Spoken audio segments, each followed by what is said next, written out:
to Bro. Today we are inside and not outside by a campfire, and today we are joined by our dear friend, Joseph Goss. What's up? Okay, gosshoglifts. Gosshoglifts. I mean, the one and only. Yeah, this dude is a legend. Thank you, bro. That's you, bro. We're growing. You're established. Thank you. Established, okay. Our first guest and our first established guest. Yeah, our first established influencer guest. So I'll first go to, I guess, Dom to kind of talk about how we kind of know Joe. So I've known Joe pretty much my whole life. We went to school together. I was I'm like 4 years younger than you? Yeah. But he was good friends with my older brother for a little bit when I was a little kid. Yeah. But we went to school, and then I didn't for years and years. He just knew little me. And then grew up, and about 3 years ago, when we started working out, probably. I randomly reached out to Joe. I don't know why. But you saw how big his muscles were. Yeah, I saw how big this guy's muscles were, and I was like, I gotta get like this guy. I gotta get a piece of that. I got What? But yeah, I reached out to him, and then we started working out in the gym together, and we've been doing that ever since. He's been skipping legs ever since. And then I skipped legs. Yeah. Also, full discrepancy. Once again, we do have a script, and we do have podcast equipment in here, but we're a little too new to this to know how to use that. So that'll be a later. This is above our bro. Yeah, this is our bro understand. Bro to bro understanding. Yeah, this is one bro right now. Yeah. We're not at 2 yet. So I mean, I guess. It's so good. All right. I guess Joe, tell us about yourself. Tell us about what makes Joseph Goss Joseph Goss. Hi, I'm Joseph Goss. What makes me Joseph Goss? Oh my gosh. Well, I like chocolate milk. Yeah, it's my favorite, most important thing about me. Yeah, that's good. No, it's up there. It's the most important thing. I'm a Christian. Yeah. I grew up homeschooled, that was different. We all did. That's we all did. Oh, frick, yeah, we all grew up. Yeah, we all grew up homeschooled.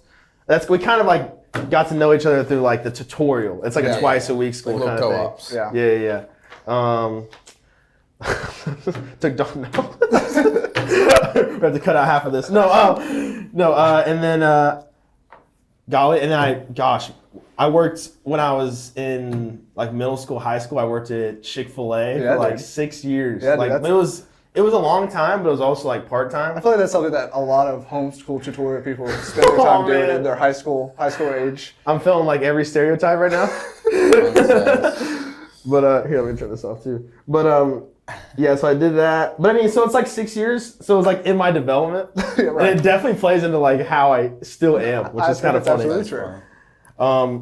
But since it was also part time, it's probably a 2 year. Right. But and then I was in the military for 2 years and got out for just a lot of different struggles that I was having. But we might want to wait to get into all that. We'll definitely get into that. Yeah, but that's part of my story. It's a big part of my story too. Yeah. And then, gosh, what else? Oh, and I'm obviously super into lifting, pushing those circles, man. That's me. Man. Those circles are going up and they're going down. You got a bench press. You got a bench press meet coming up. Yeah, dude. So So I've been doing a lot of meets lately. I've done 4 powerlifting meets. I'm going to my 5th one. This is my 5th one where I'm just doing bench. That's awesome. Because I've been bulking for 14 months. Literally. If you can't tell, he's taking up half the screen. Heinous dirty bulk of all time. I feel like I'm gonna die any moment. But I'm I want to hit 4 or 5 so bad, and literally, if Lord wills, as soon as I hit it, I'm instantly cutting. You're cutting? Instantly. Yeah, because I was literally out the window. Yeah. This is the biggest I've ever been in my life. Because most people in high school I played football. No. In high school I think I literally was 150. I'm 240 right now. How many Dave's W's do you do today? Bro, it's unreal. Because I think. In one sitting, it's definitely at least 2, and that's with a large Coke. But that's gotta be so. That's 1,500, or that might be 2,000 calories altogether. That's Diet Coke. That's impressive. No, it's straight for the big. Because I'm trying to get that protein. Right, obviously. There's a lot of it. Protein in a large Coke. Right. Yeah, and when I knew Joe, the first interaction I've ever had with Joe, he was not the biggest guy. No, oh my gosh! And twig.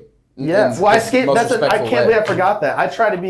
I skateboarded hardcore for 5 years, and I wanted to be a pro skater for a long time. And that was before the military. Right. I totally and that definitely played into my leanness. I was so lean, it was crazy. Very, very lean, dude. Abs of steel and It was like I was like somewhere. I was like the I was like the kid that was like I got abs, but in reality I just have no anything. Yeah, I'm just there. Well, I guess skin and bone. I guess the start like so after your whole Chick-fil-A career, illustrious Chick-fil-A career, Yeah. you joined the military, and walk us. What was that experience kind of like? Man, well, I remember ever since I was 9, I wanted to be in the Marines actually, and my inspiration was because the owner of Chick-fil-A was in the Marines for 20 years, and I was like, I'm going to be a Marine officer. Yeah. I'm going to join Annapolis, and I'm going to be a Marine for like 20 and then get out and then own my own Chick-fil-A. That was like the OG like 9-year-old like Goss plan. That's going to the military to get out and get a and then get into my own Chick-fil-A. That's yeah. a dream. Dude, that's everybody's dream. So that was like lit. And then I was like, and then I saw a documentary called Surviving the Cut. Have you ever heard that? Oh. It's like a special forces documentary. It was the Marine Recon. Okay, yeah. And I was like, this is the coolest thing I've ever seen in my life. So and I also was like obsessed with Halo. Of course. And I was like, those idiot Marines, like that's me, bro. Dude. That's me. But I saw, and I was like, so I was all into that stuff, like a lot. So I was like a big gamer. And then I saw that documentary. I was like, I want to do Marine Recon. But then I found out that like the SEALs was like the hardest thing you could possibly do. And I'm like, I think I was attracted to that because I was attracted to just like being a part of like that elite community. And it's like, I was just so attracted to the challenge of it all. Sure. So I was like, okay, so that kind of like, so originally it was like the Marines, and then I was like, okay, I want to go that route for that reason. But it was also like kind of nerve wracking, which we get into because it's like different. Because if like you don't make the Marine Recon, it's like, okay, you're still like a Marine. But if you don't make the SEALs, you're like cooked, bro. You're like scraping barnacles. So I was like, dude, so it was a whole nother level of just like the regular Navy. Yeah, literally. No, like literally. So like that played into all that for sure. I know that's the Navy people watching. No, yeah. Well, I mean, it's like it's just a totally different. Like if you're into like industrial work, like working in a factory and all that stuff, it's like super cool. It's just like so strange because it's like it's so unbelievably different from like the SEAL is like it's like a whole different branch, but just within like the Navy. Because it's like okay, anyways, but we can get into that too. All right, but yeah, that was like how that started. The interest in that. But at first it was like, but it's interesting because the pro skateboarder thing was like my thing. Like I was like desperately going for that. But it was also like, it was kind of weird because skateboarding is like weird because it's like kind of it's like I was interested in street skateboarding, which is like the entirety of is based on like vandalizing property. And I'm like, okay, well I'm not sure how I feel about that, but I love the sport and everything.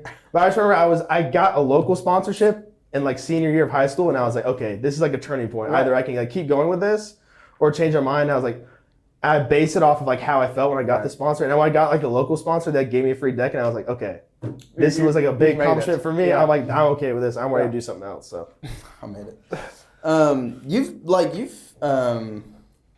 held strong to your faith pretty much your whole life, right? Would you say so? God held strong to me. I would say I held strong to my faith at all. I mean, not that.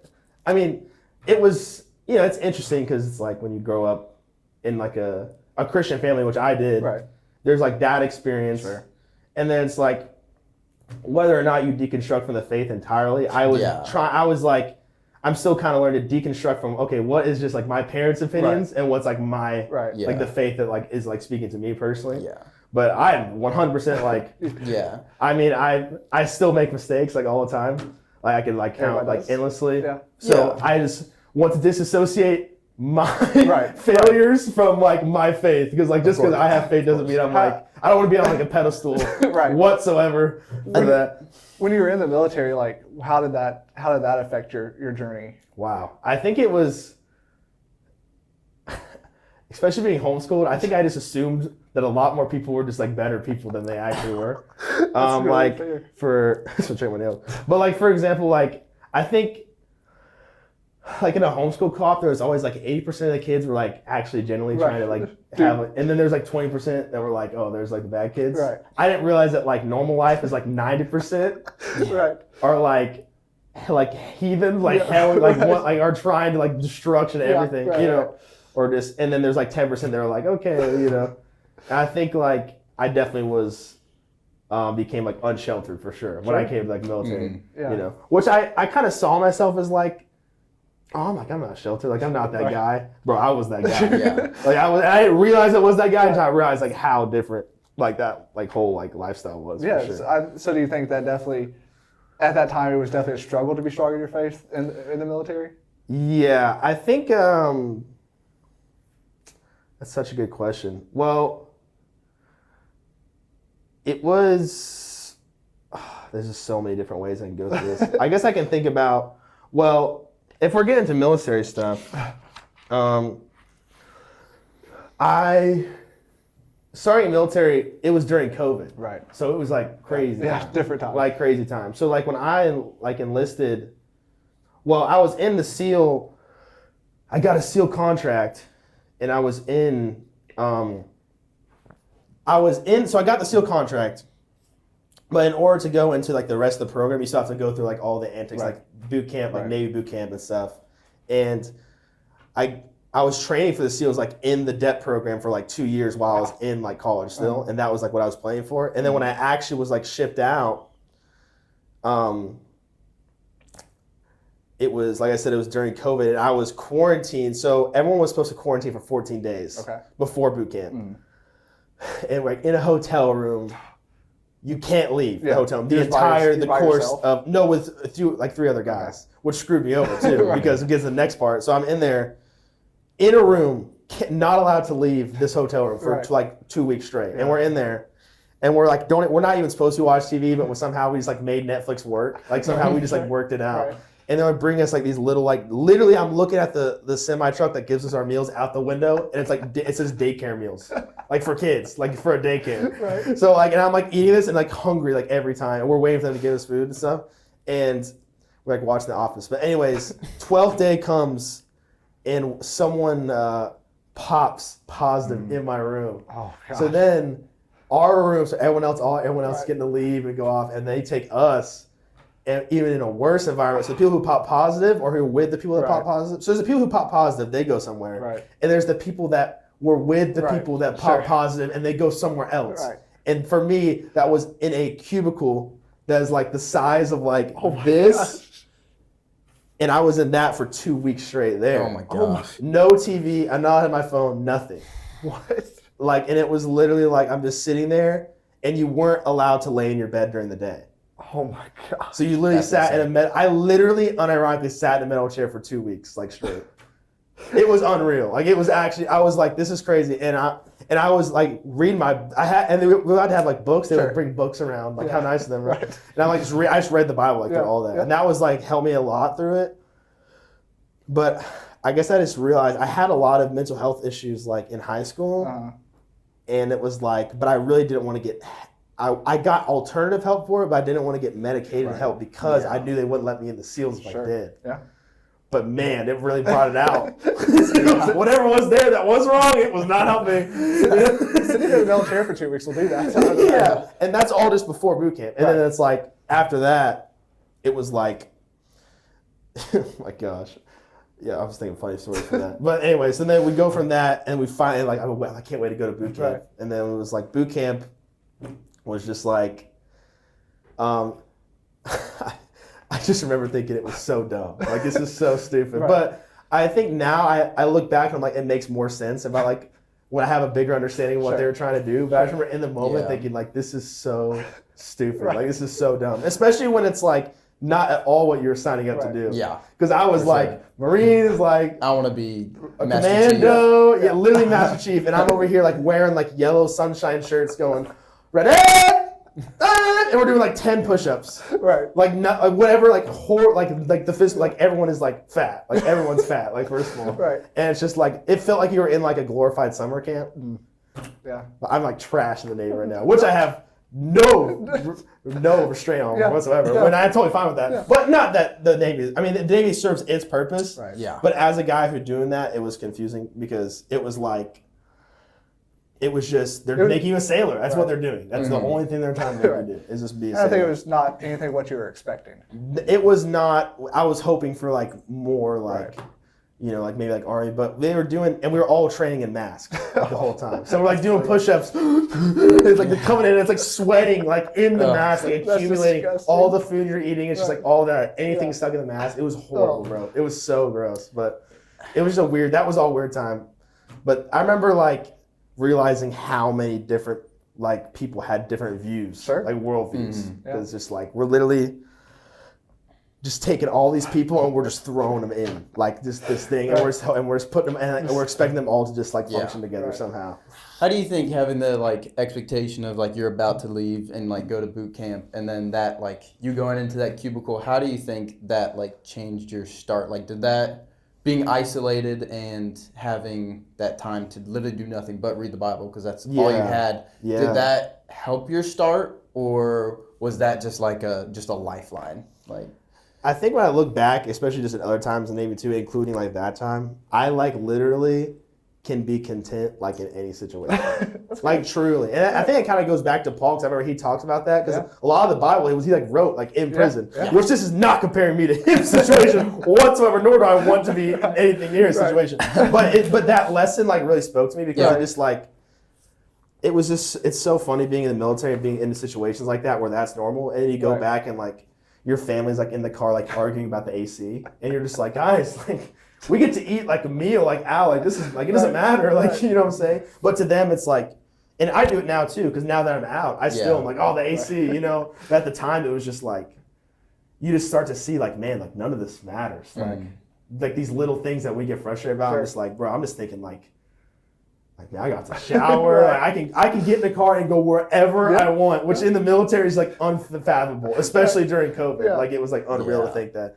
So I think like when I think about like being in that cubicle, I just think like, man, like I feel like I'm able to emotionally stabilize myself in like any situation, because that's good, you literally, they just stick you places where you just like, all right, cope. You know what I mean? And it's just like, okay. Do you think like what we were talking about last week, like when you graduate high school, I feel like there's only like a couple options. It's like go to college, join the military, or start doing a full-time job. That is a serious problem with, I think, our society. We were talking about how important it is that we both took a gap year after high school. I think that definitely helped. But do you think if you would have waited like later in life to go to the military, it would have been a different experience, or do you think it would have just been a bad experience? I'm not saying I would have been successful. I'm not saying anything along that line, but I'm saying it would have been, I'm like a completely different person now than I was when I was like in that time. Even though I had waited, because I was like, I want to go to the military now, like straight out of high school. Like I was ready. My parents were like, all right, well, just go to community college. Like, you know, I'll take advantage of time to train. So even though I trained those extra 2 years, it still didn't like prepare me, like even though, because it was still like within that isolated environment. I was still staying with my parents, you know, and all that stuff. So, but it would have been different. But when I got back from the military, before I'm in college now, I did take like a year or two off then. So for me, that was like my gap was after community college. And now I'm like in my last, so I'm like 25 and everyone else is like 18 years old. But, like, where am I right now? but I think that gives you a lot more life experiences. Like, I mean, I got kind of the not as old as you. Oh my gosh, bro. Like in my experience as being an older college student, like it's the same thing. Like some people are like, I mean, nothing wrong with it, but they're always like worried about going out and drinking on Broadway and partying and stuff like that. And it's like, it's just nothing that necessarily interests me. So I think that's probably a similar experience for you, I would say. Oh, and I just didn't really understand. Like I've never been attracted to, like even completely separate from my faith, I just never was attracted from to drinking. I just didn't understand. I was certainly attracted to things that were not good for me and not right whatsoever, but it was never that. Like I was not really, I was more into like adrenaline things.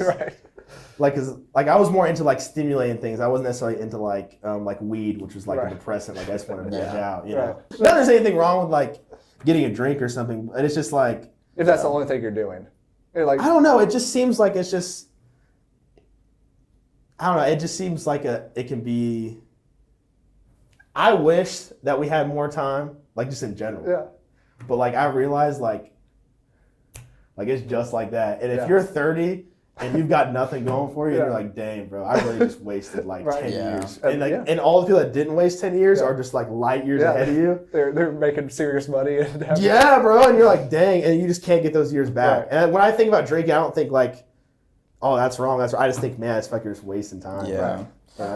The last thing I wanted to ask about military, like you said, going into that was like a total change in just like how you understood like people dynamics, like the percentage of people that have like lead different lives was just like massive. How did that change your or like how'd you approach that, like realizing you're in an environment with people that like either don't know God or don't believe God or just do know and just don't want to have anything to do with that?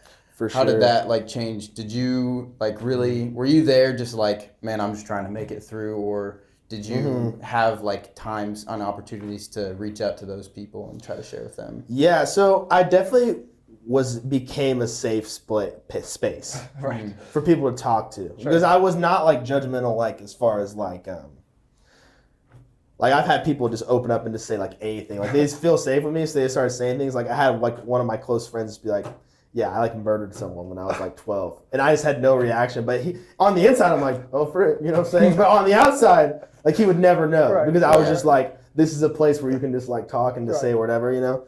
And then I call 911. No, I'm just kidding. No, I'm just kidding. But I mean, he was also like, when he was like, that's just an example. But there was a lot of moments like that where I was just like super understanding. But there were also times I was really self-righteous. Like, not like because I wanted to be, but I just could not comprehend like how much you just did not care whatsoever. Like I was like, and now I look back and I'm like, Joe, you are so stupid. Like, because I didn't understand like where they came from. Yeah.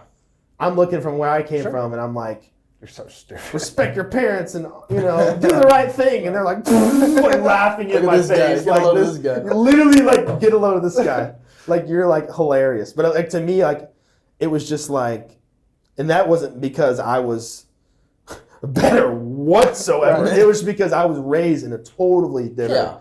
So like I was definitely a safe space for people, like from like deep conversations and shit. And I definitely like was way more on the side of like, this is what I've experienced, how God was here for me, and like he could help you. I was definitely not, because I had like a couple guys who were just like, man, it was like Jesus, like up in your face, like if like what's wrong with you, like get on board. And I get that. I mean, he's right. You know what I'm saying? We do need to get on board, but at the same time, I think my approach was very different. But I do look back and I just like cringe, like thinking. I remember like screaming at like everyone in the whole division. I was like, y'all know we're supposed to put the toilet paper like this, and y'all don't give a crap, and y'all don't care. And I'm trying to put the toilet paper like this. I'm like I don't even know if I can. I was like so upset, and I was just like, if I could look back at that, I would literally laugh so hard. But at the time, it felt like such a simple thing. You can go to the bathroom, you take a dump, you put the toilet paper back, and they're not gonna be mad at us. But they just didn't know, you know what I'm saying? But I realize now it was all just a stupid game. Right. Like they're trying to make it like so critical because they're trying to keep your attention to detail. But at the time, I was just like felt so betrayed. Yeah. Right. I took it so personally. Yeah. No, I think that's fair. And I just think now I'm just like.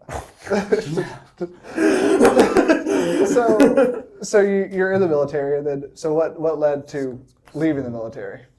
So leaving the military, I was doing this, so I was in the SEAL program, and there's kind of multiple stages of the program. During boot camp, there was some moments where we kind of went out earlier and like would find the training and be like a part of it and like come back to our division. That was like something that we were allowed to do. Yeah. And there was tests that we had to pass within that. Right. And they weren't really that hard because if you had gotten the contract, you should be able to kind of do those things anyways at the time. But, excuse me. Dave's double skull. Just like sweating Dave's doubles, it's exuding Dave's doubles. Wow. Anyway, so the SEAL program consisted of boot camp, pre-buds, buds, and then SQT further on, which I didn't make it to that part. So made through boot camp. Like this goes back to what I was saying before, and this is so legit for the people who did this, like who made it through. Left their family and made it to that boot camp. Yeah. But I remember they played like a video where it was like the most patriotic. We were all standing there. They were putting our Navy hats on. And I was like, and the guy beside me was crying. Like this was like his moment. Because it was just like that perspective of like, this was his moment. Yeah. For me, this is just, I'm just doing this and moving on. You know what I'm saying? Yeah. But to him, this is like the moment like I proved you're going to the sales. This was so light for you. Which is so, and it wasn't that it was necessarily like, it was just, It just seemed not monumental at the moment. I don't want to sound like a bully or a jerk. It just like, but I was like just sitting there and I was like trying to like, you know what? I did leave my family. I'm here. I did the boot camp. It's just there. It wasn't what I signed up for. Right. It wasn't what I signed up for. And for them, it was legit. For me, I was like, all right, I'm just moving on. Let's get out of here, bro. And so then I was excited to get the pre-buds and pre-buds is 2 months long, which is getting just 2 months of literally just undoing all. Like I literally was so fit before boot camp. Right. And I gained I was so fat after boot camp. Yeah, because they literally ruined all the training I was doing. Right. So now pre-buds is literally 2 months of you just working out. They're paying you just to work out. And they're putting you through all this stuff and they're training you and it's just like they're trying to undo all the fat that like boot camp did. Which is so ironic. Yeah, right. And that's why I thought it was so stupid. I was like, this is boot camp. Yeah, this is supposed to be hard. This is where we're doing we're push-ups and doing stuff and instead we're it was power slide, death by power slide for how many classes of power slides I did. Right. You know, but so we go to pre-buds and it's there's a whole other quarantine. We're going to this. So just 2 week quarantine, boom, and then we move on. And then we're not allowed to leave the base because during COVID at all, ever. Right. So 2 months long. I didn't have high enough scores to pass the next thing, but that was also super normal because of the boot camp, almost everyone was on the same page. I think barely any people really got to go on at that point, and that was class 346. So a lot of people got rolled to 347, and that was now I had to redo that whole school again. Okay. So 2 months of that. And then they rolled me to do 2 months more of the same school again. Wow. And I'm like, okay. So we're doing the whole thing and we're stuck on base for another 2 months again. And then we finally okay, we passed the scores, we're good.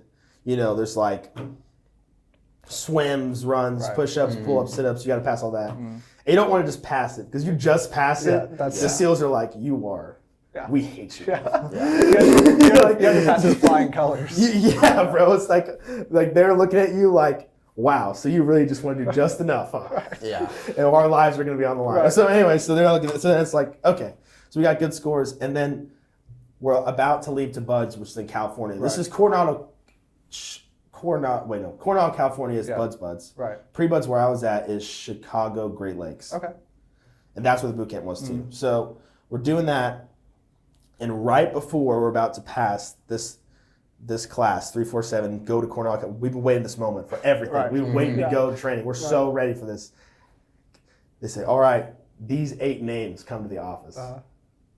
You were one of the 8 names. I wanted 8 names. And almost all my friends too. So weird. And they call us in there and it's all these super serious instructors like SWIC, SEAL, whatever. Right. They're there, special forces, they're sitting there. So they go, guys, we don't know what to tell you. It's not our fault. It has nothing to do with anything you've done. It's not your fault. The Navy, they call it Big Navy because special warfare is their thing. Right. They call Big Navy, they associate that with everything else. Right. And they said Big Navy lost all of your paperwork. Oh. They lost your orders. Yeah. And you can't leave the state legally without them. We don't know where they are. And we can't get them for you. Oh. And they said, we don't know what to do, but we're just going to have to roll you back and you have to restart the whole thing again.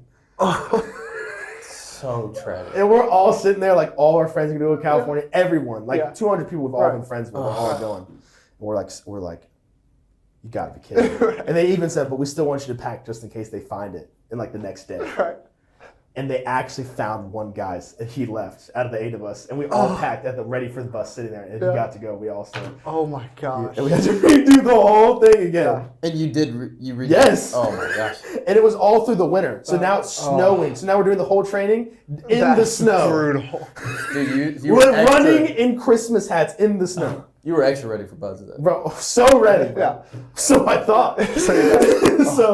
So we're ready, and we're hearing, and then now after finishing the 3rd class, we're hearing the results from the past class that went ahead of us, and it's something 140 guys went. Yeah. There's 3 guys that passed. Right.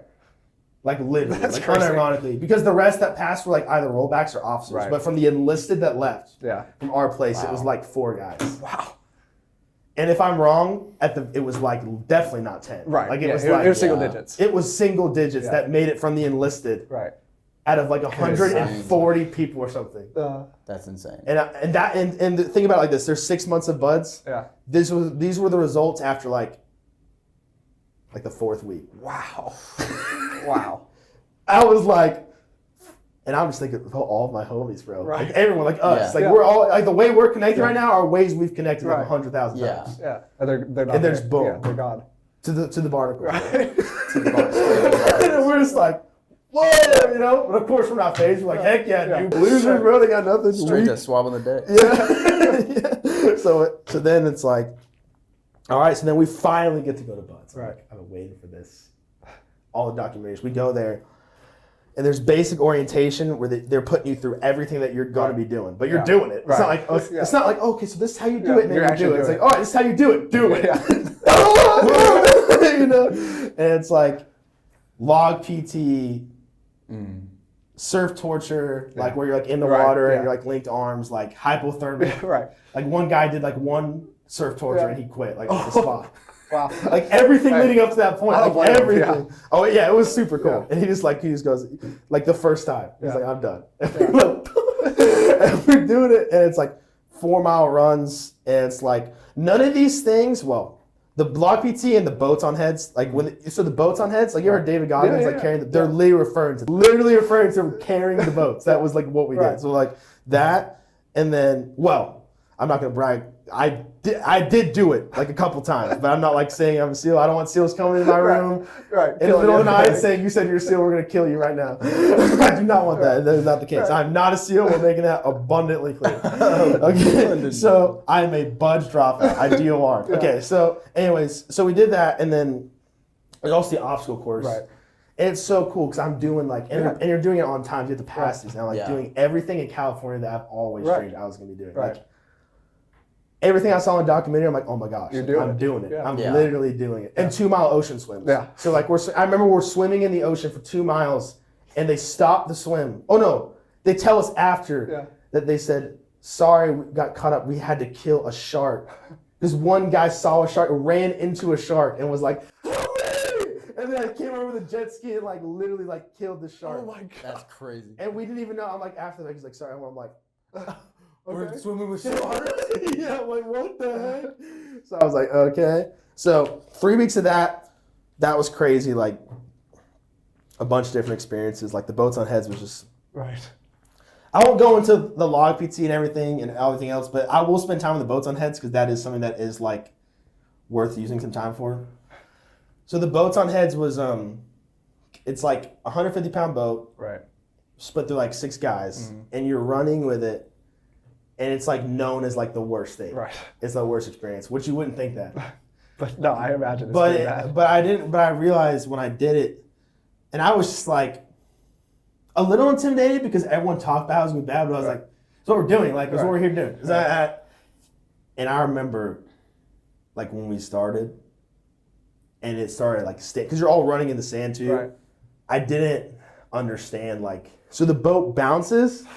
Yeah. And it's like crushing your neck. Right.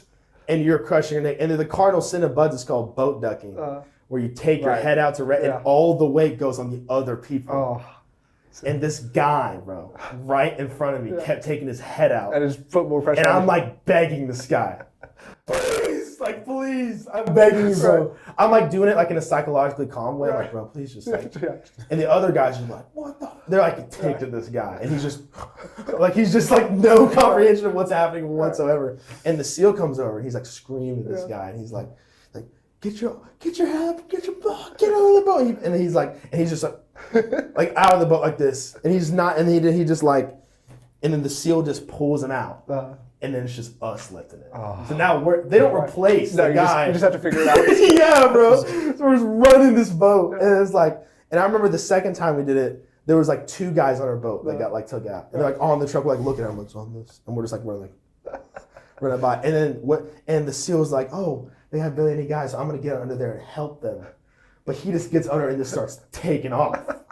And we're like trying to keep up. And we've been like exhausted, training. Yeah. This guy is like totally fresh, cup of coffee. He's like going as fast as he can. He's acting like he's helping us. And we're like literally like, he's like running us into the ground, And we're, so anyways, it was a crazy experience. I survived it, and I was like, dude, that just like, I don't know. I had all these like mental plans, like they talk about like positive self-talk, like goal setting, you know, breath control, you know, visualization, all these things.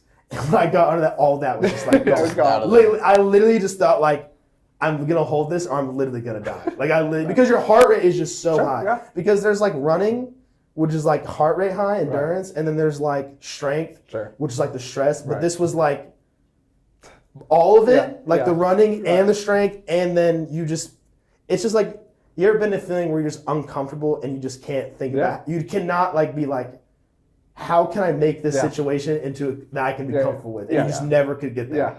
Because like no matter how you moved your head, it's just like horrible anyway, and you just have to be like, we're just embracing this right now. Like literally just embracing it. So that was like, that was insane. And then in the log PT, I will say a little about this because this is the part that actually is an emotional thing for me a little bit, because this was kind of one of the parts where I'm realizing I thought everyone was going to be like teamwork, like we're on the same team, like we're together, like it's us versus the instructors. It was not that way whatsoever. It's like, pick up your shit, because everything you're doing is affecting everyone that you're doing. Like it's like taking like the concept of like a group project, like college, and like times 10. Like it physically, everything you don't put in is affects instantly. You feel what they're not doing. So I remember I got put with like all the officers who had done all this stuff like 100 times, and I'm like there, and my legs just like, we're just literally just doing lunges. Like it's not a workout at this point. Like all right, he literally goes to the mic. He's like, all right, you tired of doing lunges facing north? We're gonna do lunges facing south, and then we all turn around and just keep doing it. And my legs just like totally max out, and I fall off the log, and they're like, get on that effing log, and they're all like, and I'm like, and then like the instructor's like, you're letting your whole team down, like you're a piece of garbage, blah blah blah, like you don't care. And I'm like, and I'm just like trying, like, and then I somehow made through that too. But I was just like trying to like desperately just like stay calm and then just like keep doing it. So I honestly, last physical thing I'll say. This is the last physical thing I'll say, because this is underwater 50 meter. And I passed this too. So I was like, okay. So the physical stuff I was doing okay with, besides that part. But the underwater 50 meter is where you go underwater, you jump, you somersault, you swim without kicking off the wall, and you stay underwater all the way and then go back underwater. But you can kick off the wall if that's it. And it was like, all my friends were like passing out. And they're like, and the instructors go, no sleeping in the pool. And we're like, no sleeping in the pool. And they're like, literally, like on the side, like guys that I know. Just, but it's like they're fine because they're getting resuscitated. Oh, they're fine. Yeah, they're fine. Yeah, they're fine. Like, they're good. Yeah, it's just like, dude, the shallow water blackout. Like, what's the big deal? You know, and I'm like, you know. But I had trained for that, like that. Yeah. But they had, like a lot of these guys, like the first time they're doing this, like they're just jumping in. So that was crazy. Man. Like all my friends just like passing out, or just some of them. And then, but what I was struggling with, and this is what comes down to me, like dropping out, is that, and this is something I'm still processing and working through, is I'm trying to do this in a way where I take full responsibility for choosing to quit, but also explain some of my reasons without making it sound like excuses. And that's the balance I'm going to try to walk right now. Okay. Because I chose to quit, 100% my responsibility. That was my choice. That's what I did. Right. And I totally made peace with that. Totally fine. Yeah. And that was my choice. And the reasons that I did that at the time was because I was struggling to stay organized, which, for those that know me, makes perfect sense. Sounds right. Yeah, if Dom knows me, he's like, okay, this makes a lot of sense. So I was struggling to stay organized, and I'm medicated now. I wasn't medicated then at all either. And when you're exhausted and tired, all your ability to pay attention to detail is all even worse.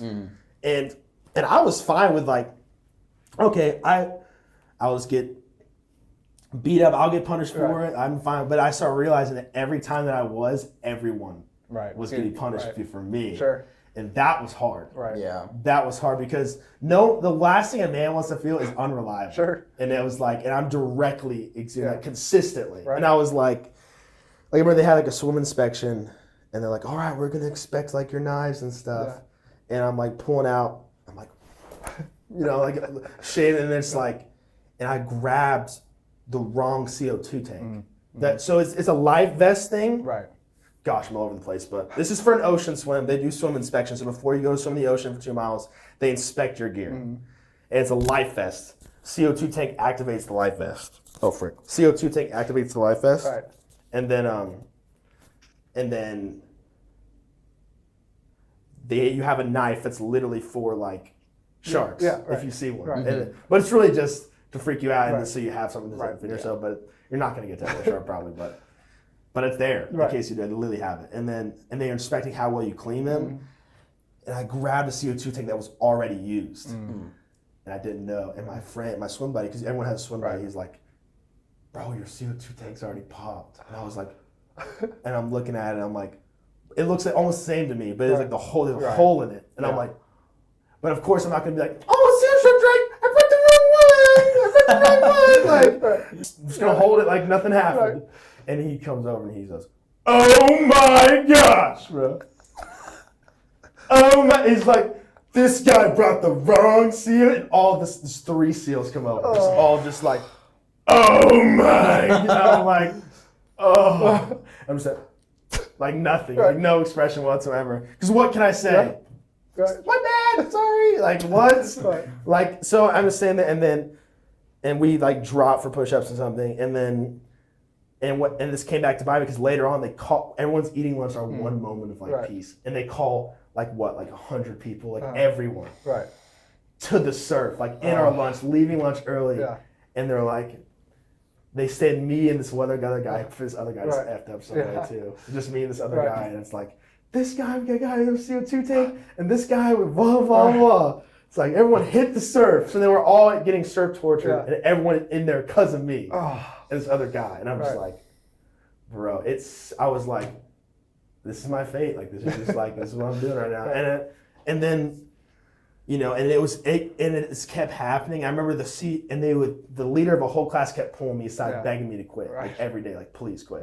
Like, we're begging you to quit. Like, you are a liability. You are horrible for this team. And I was like, dang. And I was like, okay, well, just like, give me a chance to get my crowd together. Like, I'll see if I can figure this out. Keep me up with the stenciling, keep me up with this, keep me up with that, everyone else is asleep, I'm like at night, like in the middle of the night, like trying, but there's also making it worse. Because while I'm trying to keep up, I'm losing the ability to stay confident as well, because while they're sleeping, I'm trying to keep up, and then which only plays into worse and being more disorganized. So then I'm like, okay, so then the next day, so then it's like, the officer will be like the whole class, like, everyone, Goss, leave! It's a Goss, leave! Like 100 people, bro. And I'm like, goodness gracious, bro. And they would try to like put me on the officer boat and intentionally try to run me out. Like we're gonna try to go fast until you get left on. And I was like, I'm not going on your boat. Like, freak you, dude. Our officer was the worst. Everyone hated him.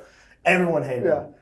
Including, I didn't hate him, but this guy was like literally like, you look in his eyes and it's like, this guy like is evil. Like he literally is evil. And there's no way to prove this, but like, you're all eating the same things, you're trained the same way. How does this guy have 0% body fat and is more jacked than all of us? Like, this guy, yes, bro. Like, we were all like, this guy's on HGH. Like, and this guy was always energized. Yeah, so he was on something. I mean, you're like Lieutenant Dope, so. Like, I have no right to say anything because I didn't make it, but I'm just saying, like, it wasn't that enough. Like, we're all like dying. And this guy's like, come on! I'm like, look at this guy, what? So, but because there was enlisted guys that were heavily motivated like that, but they weren't like exuding like chemicals of testosterone like that. So anyways, let me just make it through my 100,000 excuses before we say I want to quit. So then all that was happening, and I was just like, and I remember another thing happened, and he was like, you gotta be effing kidding. And another thing happened, I'm just sitting there like, this is just like when you're giving your best efforts, like over and over, and everyone's getting negative feedback, and it's not even remotely close to getting better. It like, I can keep going, but it was just like, this just feels like silly at this point. So it was kind of getting to a point where it's just like, I'm like, dude, am I built for this? Like, I cannot like be situationally aware enough to keep up with all this stuff. And I was just realizing like, all I wanted to be was like a team player. And I'm like, this is the opposite of what I'm doing right now. So I was just like, you know what? I'm going to drop out now. And then I'm just going to come back in 2 years because you could do that. Okay, I'll be in the normal Navy and I'll practice being organized in the normal Navy. And I'll use because that'll be the perfect time to like practice like having responsibilities. Like, I was at homeschool. My mom helped me a lot. Right. Like she babied me, but it's not her fault. No. I'm not saying she just loved me a lot. Right. And I was homeschooled, and I didn't realize how much she was doing for me. I need to practice doing things for myself and taking responsibilities that are small, 100%. that aren't the elite of the entire world. Yeah. Because I'm like a kindergarten trying to make it in college right now, and Yeah. I'm like in this area. So I was like, okay, so I'll do that. So I dropped out, and I was like crying, and it's so funny because when you drop out, the guys that are like the instructors that scream at you are instantly like, oh man, it's okay. Right. And they turn into a human being like instantly. Because once they realize you're out of the program, they shoot you like a normal person. Right. And I'm like instructor so-and-so is like talking to me like like a person, like a human being. And I'm just like, thank you. I'm like tearing up, you know. And they give you like the man, and the thing they give you is like the man in the arena paper. Yeah. You drop it, it's a paper that says, it's like a quote about the man being in the arena. It's like people say what they want on the outside, but like only the man who's in it knows. And I'm like, that is such a cool thing. Yeah, that's a cool quote. Is it a Theodore Roosevelt quote? I think it is. That's we what were I was literally talking about it. Yeah. They give you that paper. It's like That's a physical paper. And I think they give it to you so you don't kill yourself. Because a lot of guys have like dropped out and killed themselves. Sure. Oh yeah. And like I had 3 friends that like from this that I will not say were like all in the psych ward. Like, Oh yeah. It's like a ton of guys because it's just like so hard to like. Well, yeah, when that's like the thing you like want to do the most, and you're like consistently told like just leave. You're making this awful for everybody else. Yeah. Like you're like, this is the one thing I wanted. And everyone knows, by the way, you're there. Yeah. Your family, your auntie's auntie, Yeah. like your third uncle, like everyone's like, oh man, I know, so he's gonna be Navy SEAL. Yeah. And they're all counting on you. Yeah. So you feel like you're And just you're like, okay, I don't want to quit because everyone's, but at the same time, I'm like doing horrific. I'm failing. Like I'm literally failing. Right. And I was just like, dude, this is unreal. So I'm like, okay, so yeah, that's a really good point. So I drop out and I'm like, okay, this is okay because I can get a normal Navy. My ASVAB was good. I had like a 79, which you have to have a good one to get in. It's like a 16 is all you need. Yeah. And I was like, but it's also like, it's easy. like, it shouldn't be hard, you know? Right. So yeah, I did it and I'm like, you know, and I was like, okay, I'm gonna get a good job. Right. Yeah. I want to get a good job, and I'll do that for 2 years. And then and they told me you can come back. They're telling me this. And he even said like, you seem like a good guy. I think he may even mention like a recommendation possibly, which is unreal. Yeah, that's awesome. Like the SEAL, and I'm like, okay, well, cool. And guys have dropped out and come back and completed it before. Right. You know, so I'm like, cool. Like I've heard guys who like dropped out or didn't make it, and they just came back and they're like the buds, like the best candidate in the whole class. Like, oh, cool, this is inspiring. So okay. But because of COVID, apparently my contract 2020, all the jobs were gone. Yeah. And all that was left was barnacles. That was the Right. There was SPAC, which is my job, EPAC and FirePAC. Yeah. And there was like Navy diver. And I'm like, I don't want to be Navy diver, so if you're Navy diver, it can't be a SEAL afterwards. Oh, okay, gotcha. Oh, interesting. So I was like, okay, I'll choose SPAC so I get a chance. So then I did SPAC, and it's like, I think it's literally on, like, it's like the worst job in the Navy. You can't rank up. Right. You're just there. You're not allowed to rank up. There's no promotion outside of E3. Your latest cleaning, scraping, painting. Good night. Just doing grunt work. Yeah, but speaking to the faith, like, there was a church on the boat, and I was like, the way I was just like, my lifeline was just connecting with that on the boat. Wow. Like there was like, the chaplain was like, I was like, became like, because I had musical talent. Sure. You know, which is zero value. No one cares in the Navy whatsoever. Right. But I was like, oh, I could do this. And I was like doing the worship leading for that. And I was like, this is awesome. I can go play guitar. I can like worship. There's a whole like chaplain area. I can just like have my, so that was like where I kind of started connecting to that a little bit for that time. But I know I'm talking a lot. No. I mean, that's what I'm supposed to do. I don't know if you want to ask questions or anything, but. No, so you then get out of the Navy. Yeah, I'm still in at this point. Yeah. So then, so what was the final straw to getting out of the Navy? Oh gosh. So, oh my gosh, bro. So not only did I break up with a girl because I was leaving for the Navy and she would not want any piece of it, you know what I'm saying, which is totally fine with her. And I was also super immature and super codependent. So totally. I look at all my breakups and I look at that one. I'm like, okay, that's the only one I messed up. That makes sense. Yeah, you know what I'm saying. Right. But the other ones, I'm like, frick you. You know what I'm saying. So that process of the SEALs was like a year or like 10 to 11 months probably. From like getting into COVID, quarantine to like end dropping out. So I've been like in the program, like the pipeline is what they call it, for like almost a year. Like almost a year. Like 10 months or something. And then now I'm going to deck, they call it deck department. Oh my gosh, bro. It's like you can't even make this stuff up, bro. It was like,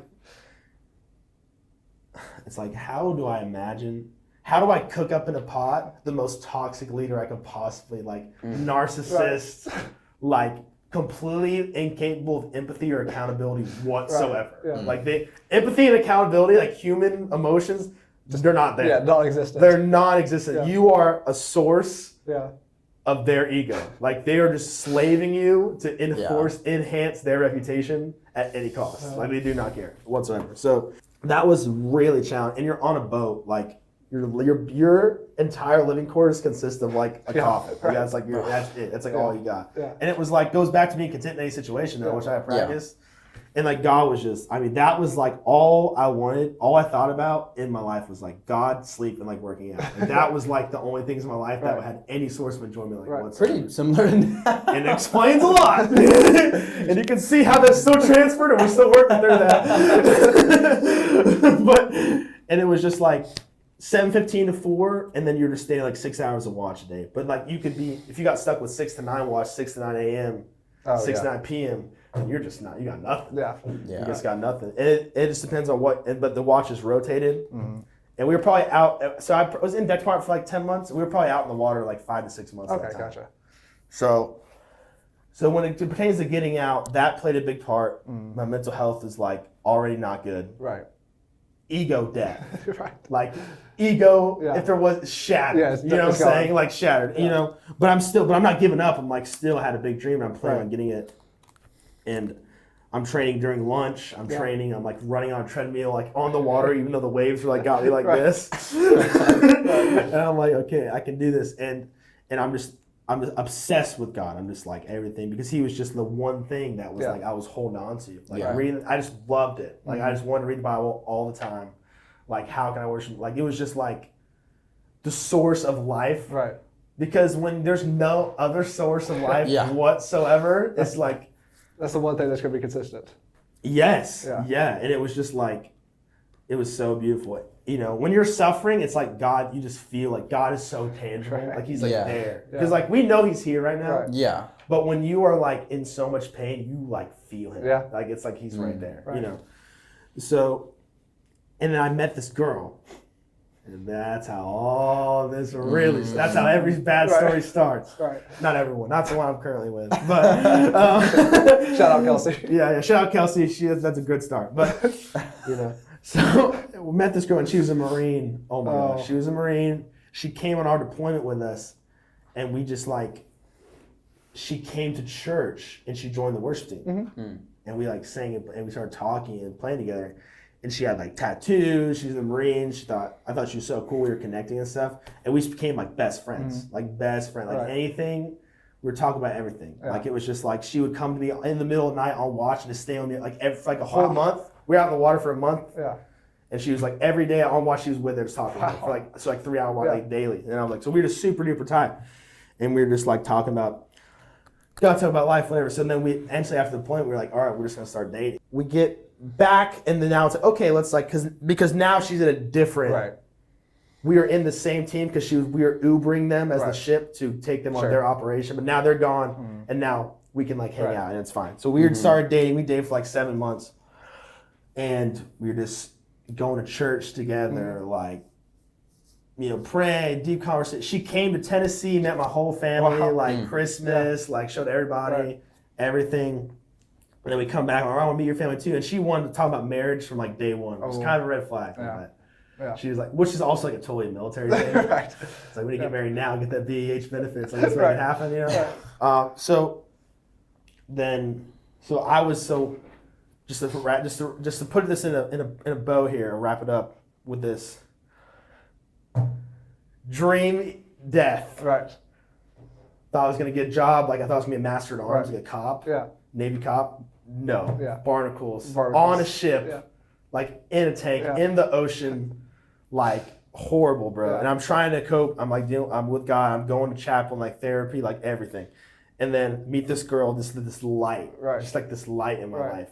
Or should we say, what is Satan? The angel of light. That was literally.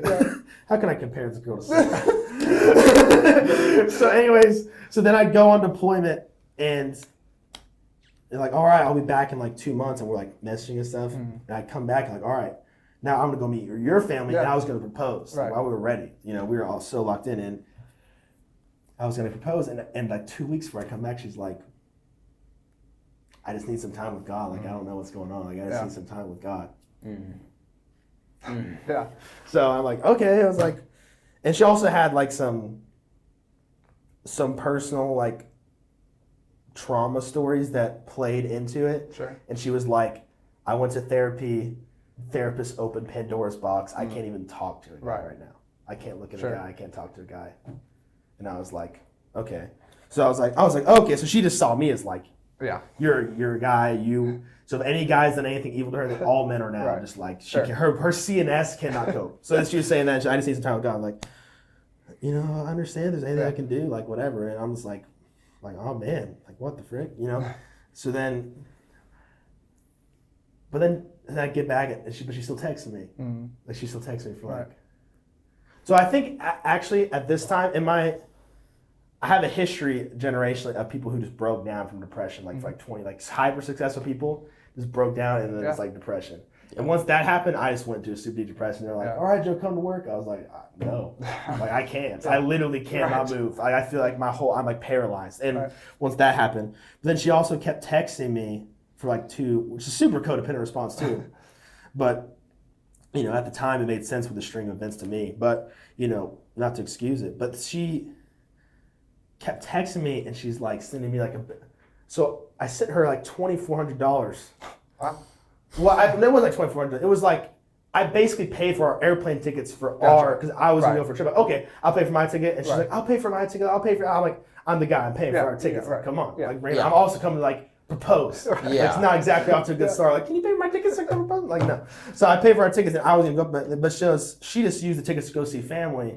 So she sent me a picture, it's like holding the bunny on the airplane, like the bunny that I got her. Even though she broke up with me, I'm like, okay, like, strange. Glad you're okay. 2 months later, she says, okay, I just got something to say to you. I have to tell you the truth, the whole truth, nothing but the truth. Right. I'm like, okay. What's that? She goes, I'm married. I did it as soon as I broke up with you. Wow. And get this. The airplane, the money that I gave her for our honeymoon, she used it for their honeymoon. Crazy. Wow. That's wild. You never got the money. And she's like, I'll send you the money. I'm like, I don't want the money. Yeah. And she's like, and I was even like, can I please have, like, the only thing I want is like the guitar back. Right. My best friend gave me the guitar. It's still at your place. I have back. She goes, I'll get you. Never got it back. Dang. Nothing. Wow. And she even wanted to meet up. She's like, can we meet up? Like, I just have so much unresolved feelings. Yeah. I'm like, no. You're married. You're married. I don't think your husband. And she's like, I just want to see like how I feel when I see you or something. And she sent me, bro. I'll never forget this, bro. This was traumatic, bro. She tells me this, drops this bomb, and then she sends me the Glimpse of Us song.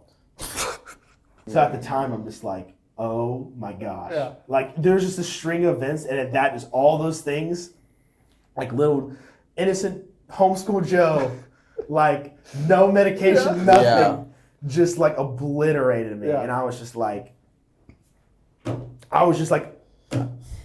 yeah, I'm nothing. I'm just like, in the span of what, like 2 years?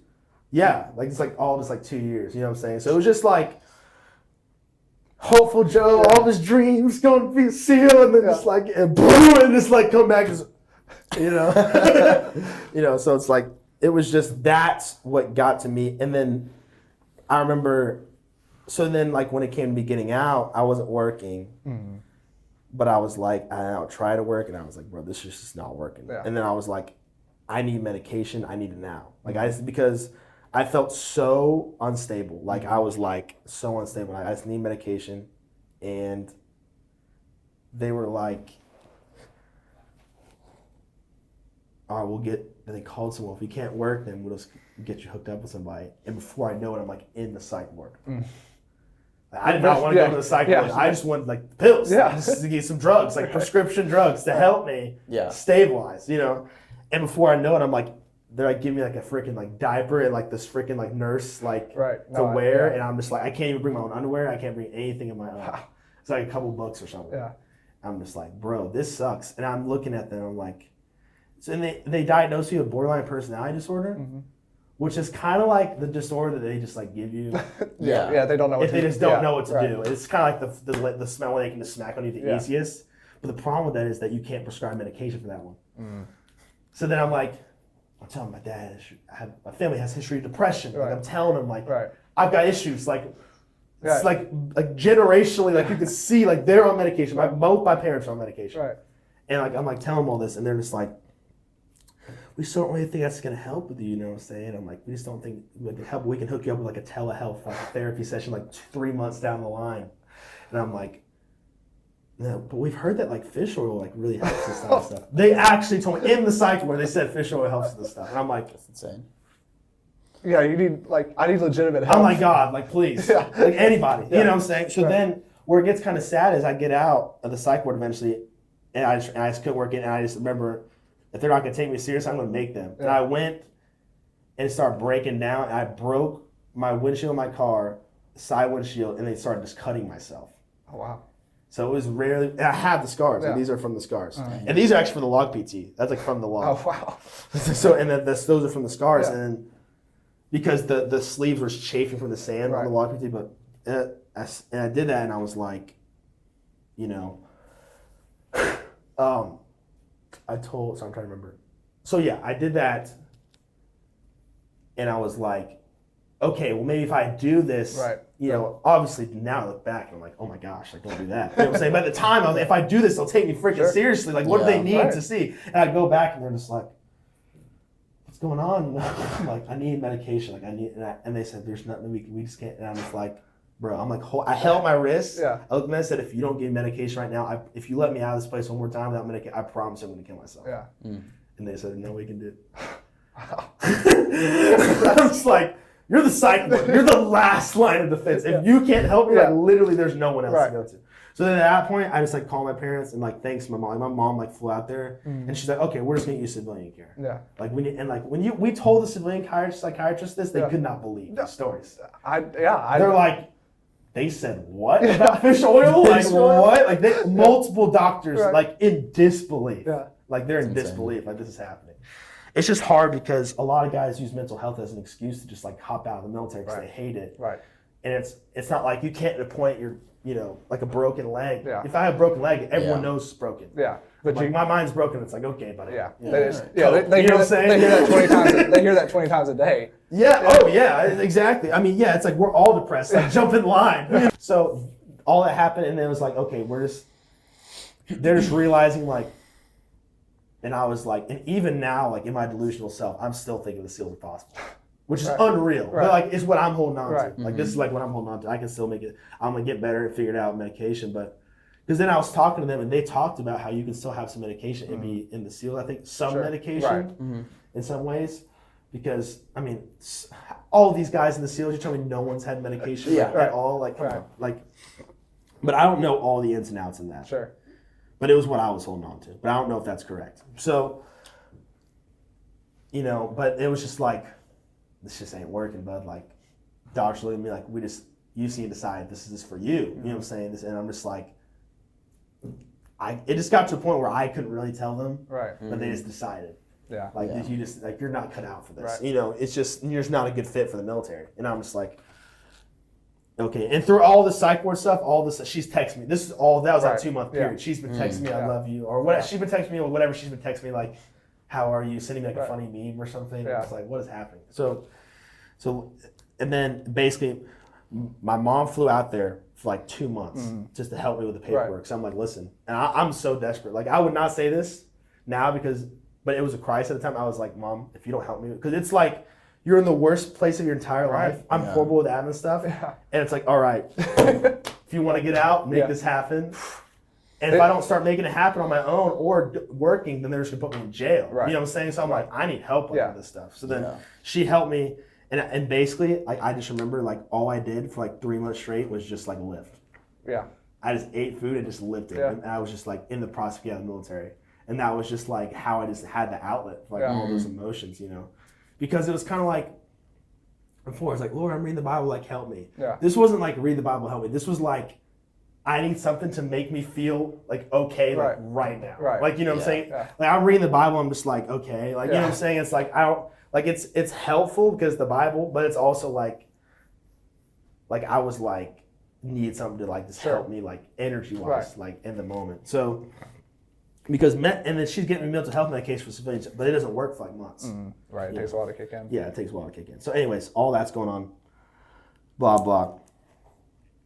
The ultimate trauma dump of all time. I'm just like thinking about all this. But anyways, then I'm doing that, and then I eventually just like got out, and then I was just like home. And then it's like, okay, and then as like, this is crazy. I feel so stupid saying this because like I'm a veteran. Because like it feels like not right. Because when you think of a veteran, you think of like World War II, like Vietnam, like that's not me. So that's insane. It really sounds like the whole situation, like you said, they deal with people claiming they have mental health issues all the time. Yes. And then they don't know how to handle it. Number one. Right. And then it's so vague. Yeah, and then in a situation like you where you generally do have an issue, they're going to make it as hard as possible to get out. Yes. That is, wow. You really encapsulate that. Articulate that perfectly. So you get out, and you're out it's reasonable to say you're at a very low place at that point. So, yeah, because all right, now you're back. Just go back into it. Yeah, all right. Go to Walmart. Go work at Walmart. Like, what the frick, bro? Go start your Chick-fil-A. Start the Chick-fil-A, bro. So what started the slow climb back on the roller coaster back up to the Joe we know now? I think like the gosshoglifts. Yeah, the gosshoglifts. Yeah, like in the 3 months time, and all glory to God for bringing me through all that. Because I remember the only thing I didn't kill myself was like, this is going to affect my parents negatively. Yeah. And I don't want to do that. Right. I don't want to do that. And I was like, God, I just felt convicted to just live. I didn't want to whatsoever. Right. But I was just, because I just didn't see any, this is all horrible. Like, why am I sticking around? But, you know, I didn't want to affect my parents. And, you know, I felt convicted to just not. Like, it wasn't like I like to live. It was like, I'm just not. I can't. Because it's like, it's just, you're just taking all that pain and you're just throwing it on everyone else. I'm out of here. And I just couldn't cope with that, even though it was it was ass. Like, it was horrible. Yeah.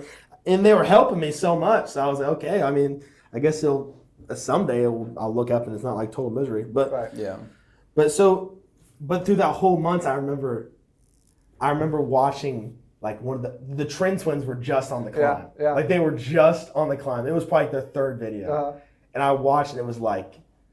And I remember in my family, it was always like, a lot of my life was like, in the military too, it's like a positive attitude, like, you know, be respectful, and just, it wasn't, I don't think my parents meant to, but my dad, I think he had some bad, you know, he had some struggles with some of his family life when it came to, he had like an angry stepdad. Right.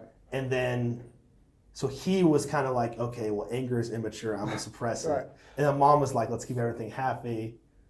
But she was trying to be open. She would have an open space for me to cry and talk. But if I'm angry, it's like, all right, let's just, you know, she didn't mean that. She did not mean that. But it's just like their natural inclinations. So I just had this anger that was felt. I had everything to be angry about, but like no validation. But not, they were giving me validation. But like, it was just like, I needed something more. Yeah. And I remember, and I was so performative with like, my faith that it was hard to like express my feelings to God in a natural way where it's like, God, I'm upset, you know what I'm saying? I could be like, oh God, I'm hurting right now. But I didn't feel like, God, like I'm really upset. Like, I'm upset. Like this hurts, you know? So I remember I saw a Trin Twins video and they were just like so, because usually lifters are like stoic, they were so like emotional and expressive and they were so like angry music, like all these just outlets, and I just felt so like, I felt so attracted to like the masculine. Yeah. Like I just felt so, not that like being angry is masculine, but I felt like it was okay to be aggressive. Sure. And that felt so good. Yeah. Because especially coming from all that, it's like, okay, now go work at Walmart. It's like, bro, I need something to help me kind of be grounded here. So then the lifting just became like this outlet for all these negative emotions. Sure. And it felt like I could like express them, and it was not only okay, but like accepted in a way of like, you're progressing and it's working, you know? So I was like, dude, this is awesome. You know, and I still walk through the Lord with all that too. It's not like I'm just like because you don't want to. It's good to like feel dark emotions, but you don't want to like stay there, And they just be like, I'm just chronically angry like forever. You know what I'm saying? But it did give me at that time. It gave me like an outlet to like lift and just like, dude, this felt so good. I just remember like seeing him bench like 450, and I remember the music. It was like some like SoundCloud, like the music that you can't find on like iTunes. And I was just like watching this, like this is it. It's like this is what I wanted to do. Like, and it was bench. Like it wasn't just like all the lifts. It was like bench press. And I was like, dude, this is like pushing all anxiety and just anger off your chest. I was like, dude, that was like, so that started, and then I started watching like Lean Beef Patty too, and she's like ADHD creative, and I remember thinking like, dude. Because you think lifting, you think like jock, like big dudes. I'm seeing like the Trin Twins, and I'm seeing like Lean Beef Patty, like super creative, like funny sound effects, like all these things. I'm like, bro, like I'm like, this is like so me. Like I love this. Like this is so cool. And I felt like, because I hate like the science based. Not science based is bad. I actually do like a lot of science based lifting, but it's like those guys that just don't have, and they're just like, you have to lift like this, this. And you just got the Trin Twins, like the polar out. Yeah, Dom was like, I do like Jeff Nipper, he's great, bro. I'm just saying, like, it was just that, at the time, it was like the other, like the creative mixed with the lifting that I was like so attracted to that. I'm like, Mom, I think I can do this. I think I can make this happen, you know? And I'm still like walking, but the more I went into it, the more I realized, like, dude, everyone's on gear. Like everyone is on gear, and I'm just like, I think it just comes back to that conviction again. It wasn't like I wanted to fight for my health necessarily. I am more conscious of that now, especially like with my girlfriend and everything. But it was more like I just couldn't cope with the fact that it was like, what am I inspiring people to do? Grow unnaturally. I'm inspiring, like, because I mean, how many high school kids are watching me like, oh, he's taking drugs, I want to take him too. You know what I'm saying? And even if I'm taking him in a way that I'm okay with, doesn't mean that they will. And I think it goes back to that verse where it's like, don't cause someone else to stumble. Like it's like, okay, like for me, it's like I have low T, like genuinely. Like if I took TRT, it would probably be healthy for me. Like genuinely, like it would help me, like not just muscle wise, but like health wise. But it's like, but then everyone's just gonna credit everything I do just he's on steroids instantly. So it's just kind of like my conviction was like, you know, I think I can do this. I think I can still, and my goal is never to be Mr. Olympia. Like, I'm not the Ronnie Coleman. Like, it's not gonna happen. Like, there's still a part of me that's like, well, maybe. You know what I'm saying? Even now, I'm like, maybe the seals can still work. Like, it's just I just can't go. But it's like, if you just took the fish oil, bro. If I could have taken that fish oil, I could have made the seals happen, bro. SEAL Team 6 is waiting for me, bro. But it's just like, but it was just like but I know I can be authentic and be relevant in this industry somehow. I know it's gonna take longer than I think, but I know if I am willing to adapt and change, but not change myself in the process, but try different things, then eventually with the consistency and the adaptability, I think it's definitely. You're consistent too. Well, the consistency is there, and there's always the battle between like, okay, I want to be. The lifting is what I'm passionate about. It's not like necessarily, I'm not trying to be Mr. Beast, like, hey, guys, I'm going to lift 5 OnlyFans girls, and we're like here. It's like, I do not want, like, I don't care if I get 1 million views, like, I do not want that. You know what I'm saying? But it's also like, okay, I do want to go outside of my comfort zone and, like, focus on content creation, too. The consistency is good, but, man, I see guys, and they have, like, 7,000 posts, and it's like, 200 followers. I'm like, okay. I don't want to be that guy. I think I already am. but I have stuff that works, but it's also like, I could go put on a Minion costume and go poop on a Walmart and be like, 5 million views. It's like, but is that really, you know what I'm saying? It's a crazy example, but it's like, is that really what I want to do? So it's like, okay, I don't want to just keep posting videos of me just lifting because that's just like, But it also ticks me off because of the guys who do steroids and do that. It totally works for them. Yeah. And it's like, oh, frick. But it's like, I'm happy for them. It's not like I don't want to be like envious of that, but it is frustrating because it's like, man, I got to be creative. I got to be innovative. I got to have personality. All they got to do is just stand in front of a mirror and everyone's like, oh my gosh. We'll do the next mirror thing. Yeah, bro. I'm like, oh my gosh, bro. It's just like, so, but it just, no matter, I've thought about it and researched about it. I've written multiple papers for college and research on like steroids and mental health, and I just, no matter way I look at this, it doesn't. I just can't do it. Yeah, you bro. can't justify it. I can't justify it, and it's like there are guys like Derek Lunsford or people who are Christians and amazing men of God who are like on the shelf, like everything you can imagine. Yeah. And for me, I'm not looking at them like, oh. I'm like, dude, that is awesome. Right. But for me, you just can't do it. For me, my personal conviction is I can't do it because of the inspiration piece. Because he's inspiring people to be like competitive bodybuilders. Right. Yeah. But if I'm not like a competitive bodybuilder, then I'm just a guy who's taking steroids. Well, I think you do a good job of like, obviously you don't change yourself for the content, but you also like integrate God in it, and I think that is like, you don't change, you're not changing. Yeah. You're just putting yourself out there and trying to like bring God into that, and that's where it'll be blessed, not just through like your strength or whatever you're on to show your muscles. And it's like, does people just really want just more of that? We just want to see more shirtless guys with bigger muscles. Like, I mean, there's already a lot of that. Well, and that's what we've been talking about too. Like, there's everybody has podcast equipment, and everybody does a podcast. Right.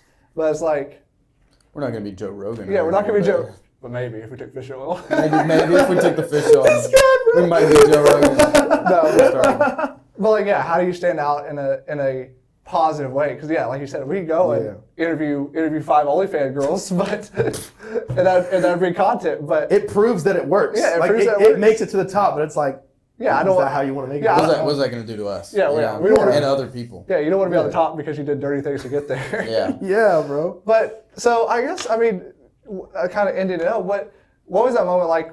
Since that was your inspiration, meeting the Trin Twins, you got. Oh my gosh, bro, that was crazy, dude. Meeting the Trin Twins was so cool because the reason I like them is the reason I like them is exactly how they were when I met them. Yeah, they literally were exactly like they were like, in the videos. they're not any different off camera. Absolutely not. That's awesome. They are that stupid. Yeah. We're not stupid, but they're actually not dumb. But it is funny because they just like they weren't like trying. They were just themselves and they were authentic. And whether or not I agree with obviously everything they do, I find that inspirational. And I find out the fact that they're crazy and strong and just crazy authentic is inspirational for sure. And I think it's just like, and I've watched them for years now. I've even seen them just like grow. Even though, and it's so funny because when you go to meet someone that you're like, your idol. It's like your idol. Yeah. No, like I mean, it's like obviously I don't want to idolize them from a literal standpoint, but it's like this is like your dream. Yeah, huge inspiration. It's just so funny because you know so much about them, but they know nothing about you. Right. So it's like you feel like you have a relationship with them, but they don't. This is like the first time they're seeing you. They just saw you wait in a line for 4 hours and shake your hand for like 2 seconds. You're like, "What's up, man?" They're like, "Yeah, bro." So it's such a funny like relationship when you meet like a famous person. But they were still so cool and they were so chill and nice and they were just like themselves. They were saying like all the crazy things, the crazy jokes I watched for years in their videos. They were making those jokes. Yeah, it's exactly what I wanted. That's what I wanted was them. Well, again, I think, like you said, I think we're all on the same mission of trying to grow and get our word out, but do it in a natural, not dirty type of way, godly way. Yeah. Pushing that forward, but. Yeah, for sure. Thank you so much for coming on. Man, wow, I know I just like talked like so much. That's what we want. Yeah, that's what we want. I wish I had more back and forth, but I just like, man, it's like when you open that door up, all those memories, it's like the trauma is awesome. crazy. So thank you so much for coming on. Wow. Guys, go follow gosshoglifts. Watch literally like every gosshoglifts video. Every 7,000 videos. Going back to, oh my gosh, bro. But thank you, and next week, we got my wife coming on. Yeah, I got his wife and my girlfriend. And your girlfriend, yep. It's gonna be an exciting show, and it's gonna be great. Like I said, go check out Goss. Watch him get 405. On the road to it. On the road to it. Support him in his 5th lifting competition. What was it? Yeah, dude, it's gonna be great. I'm excited. So thank you all for watching, and we'll see you next week.